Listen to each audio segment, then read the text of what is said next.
I initially started when I left school doing cadastral surveying. I did that for about 18 months, 2 years. Decided that cadastral surveying probably wasn't for me. Met up with the guys from Land Surveys. They offered me a role on the spot.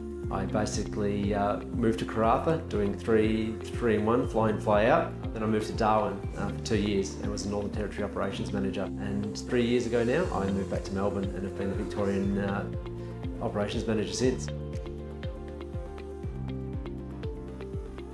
So my job entails basically managing all of the operations of the Melbourne office. Obviously over the last few years we really have expanded. So what excites me is just future growth of the business, some really key large infrastructure projects getting kicked off here in Melbourne.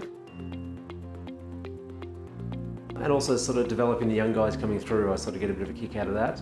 And then obviously just new technology that Land Surveys is investing in. I'm quite excited about what the future holds.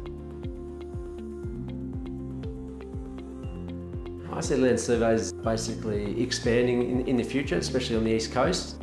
Sydney and Melbourne are showing some extreme growth over the last 6 months. The next 12 months in particular is really exciting. We've got some really key projects kicking off. The people in the business. There's a lot of people in the business that are obviously very excited about technology. They're pushing the envelope with technology. I'm really excited about trying to push that and showcase what Land Surveys can do outside of the traditional surveying.